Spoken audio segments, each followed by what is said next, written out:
नमस्कार, मैं हूं विवेक और मैं हूँ सोनिया। हमारे इस खास विश्लेषण सत्र में आपका स्वागत है। उत्तर प्रदेश का एक सांसद लगभग 30 लाख लोगों की आवाज उठाता है और वहीं तमिलनाडु में एक सांसद के हिस्से में 17 से 18 लाख लोग आते हैं। ये सिर्फ आंकड़े नहीं है, बल्कि एक बहुत बड़े राजनीतिक भूचाल का संकेत है। चलिए इसे समझते हैं। हमारी आज की इस गहन चर्चा का मिशन भारत के भविष्य को तय करने वाले दो सबसे बड़े मुद्दों यानी परिसीमन और महिला आरक्षण बिल के बीच के उलझे हुए संबंध को डिकोड करना है। बिल्कुल। और ये बदलाव सिर्फ नई संसद की भव्यता तक सीमित नहीं है।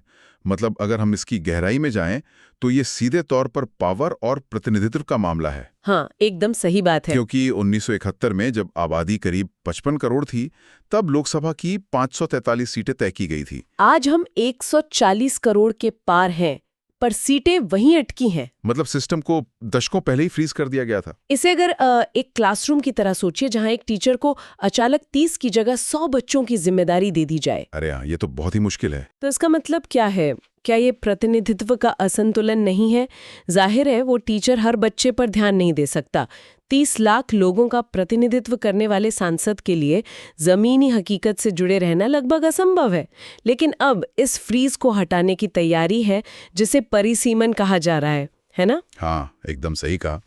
यहाँ सबसे दिलचस्प बात यह है कि संविधान के हिसाब से हर 10 साल में आबादी के अनुपात में परिसीमन होना चाहिए, लेकिन वो हुआ नहीं। हाँ, वो तो साफ दिख रहा है। और इसीलिए नई संसद में जो 850 से ज्यादा सांसदों के बैठने की व्यवस्था की गई है, वो इसी का हिस्सा है। आने वाले समय में सीटें 543 से बढ़कर 850 तक जाने की संभावना है। लेकिन यहाँ बात बहुत दिलचस्प हो जाती है। मतलब जब महिलाओं के लिए 33% आरक्षण का बिल पास हो ही चुका है, तो इसे तुरंत लागू क्यों नहीं किया जा रहा? परिसीमन का इंतजार क्यों? अगर हम इसे बड़े परिप्रेक्ष्य से जोड़ें तो ये असल में राजनीतिक आत्मरक्षण का मामला है। सरकार का तर्क है कि अगर आज की 543 सीटों में ही आरक्षण लागू किया गया तो कई मौजूदा पुरुष सांसदों को अपनी कुर्सी गंवानी पड़ेगी। अरे हाँ, बहुत सारे नेताओं की सीटें चली जाएंगी। बिल्कुल। 850 नई सीटों का मतलब है कि महिलाओं के लिए पर्याप्त जगह बनेगी और मौजूदा नेताओं के अवसर भी बचे रहेंगे।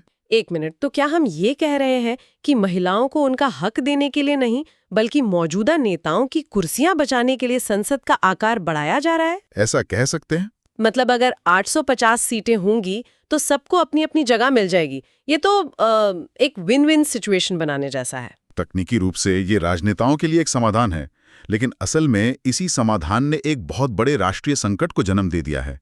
मतलब उत्तर और दक्षिण भारत के बीच का टकराव। भारतीय राज्य इसका कड़ा विरोध कर रहे हैं। वहां तो काले झंडे भी फहराए गए हैं।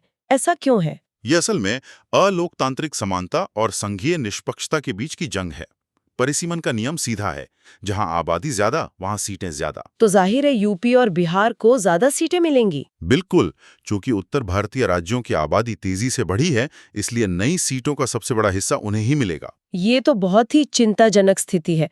दक्षिण के राज्यों का तर्क तो यही है ना कि उन्होंने राष्ट्रीय नीति का पालन करते हुए जनसंख्या नियंत्रण में शानदार काम किया है। सही कहा, उन्होंने बहुत अच्छा काम किया है। तो क्या अब उन्हें अच्छा काम करने का नुकसान उठाना पड़ेगा? यही उनकी सबसे बड़ी चिंता है। उनका तर्क है कि अगर उत्तर भारत की सीटें बेतहाशा बढ़ जाती हैं, तो राष्ट्रीय स्तर पर दक्षिण की राजनीतिक अहमियत कम हो जाएगी। मतलब उनकी आवाज दब जाएगी। हाँ, विपक्षी दल भी महिला आरक्षण का तो पूरा समर्थन करते हैं, लेकिन सीटों के बंटवारे के इस परिसीमन फॉर्मूले को पूरी तरह खारिज कर रहे हैं। अब समझ में आ रहा है कि ये सिर्फ सीटों का गणित नहीं है। एक तरह से ये उन राज्यों को दंडित करने जैसा हो गया जिन्होंने सही मायनों में नीतियां लागू की। एकदम सही। ये बदलाव हमारे संघीय ढांचे का सबसे बड़ा टेस्ट होने वाला है। तो ये पूरी चर्चा हमें एक बहुत ही गहरे सवाल के साथ छोड़ जाती है। परिसीमन केवल सीटों का गणित नहीं है।